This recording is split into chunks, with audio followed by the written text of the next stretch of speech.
সম্মানিত মৎস্য উদ্যোক্তা ও মৎস্য খামারি ভাই বন্ধুগণ, আসসালামু আলাইকুম। আজকে আমরা আলোচনা করব, আপনার ভিডিও স্ক্রিনে যে মাছগুলো দেখতে পাচ্ছেন এগুলো হচ্ছে ভিয়েতনামি শৈল মাছের পোনা।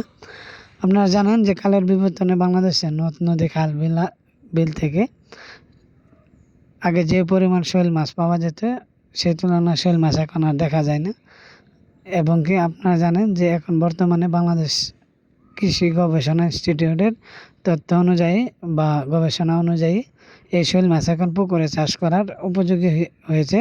তাই আমরা এই মাছগুলো কৃত্রিমভাবে উৎপাদন করে পুকুরে চাষ করা উপযোগী করে তুলেছি। এবং কি আমাদের পাশাপাশি বিভিন্ন মৎস্যচাষী ভাইয়েরা যারা আছেন, আপনারা চাইলেও এই মাছগুলো পুকুরে চাষ করতে পারেন। এবং কি এই মাছগুলো আপনারা চাইলে একক বা মিশ্রভাবেও চাষ করতে পারেন।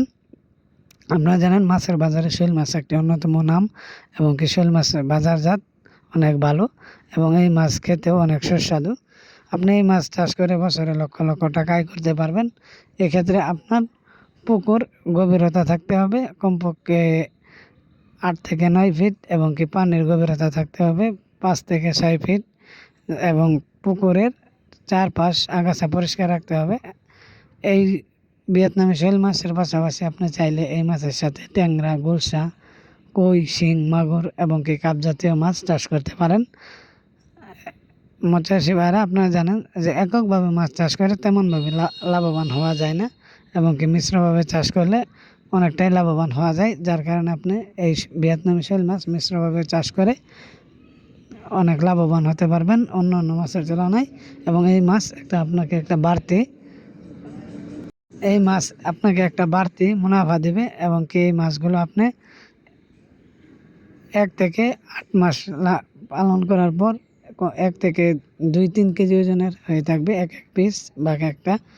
মৎস্যচাষী ভাইরা আপনারা জানেন যে বাংলাদেশ একটি কৃষি প্রধান, পাশাপাশি মাছ চাষে বাংলাদেশের অন্যতম ভূমিকা।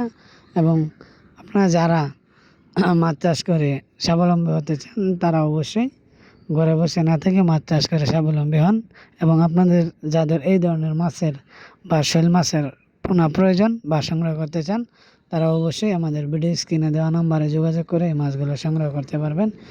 এবং মৎস্যচাষী ভাইরা আপনারা যারা আমাদের চ্যানেলে নতুন, তারা অবশ্যই চ্যানেলের বেল আইকনটি অন করে রাখবেন নিত্য নতুন ভিডিও পাওয়ার জন্য। তো মৎস্যচাষী ভাইরা আজকের মতো এখানেই। সবাই ভালো থাকবেন, সুস্থ থাকবেন। এবং আপনারা যারা নতুন চ্যানেলে, তারা অবশ্যই চ্যানেলটি সাবস্ক্রাইব করে দেবেন। এবং আমার ভিডিওটি ভালো লাগলে একটি লাইক, কমেন্ট, শেয়ার করে দেবেন। অবশেষে একটা মৎস্যচাষী ভাইরা একটা কথা বলতে চাই, আপনারা যারা এখনও বেকার বা নতুন উদ্যোক্তা আছেন, তারা অবশ্যই মাছ চাষ করুন এবং নিজের জীবনে উন্নয়ন করে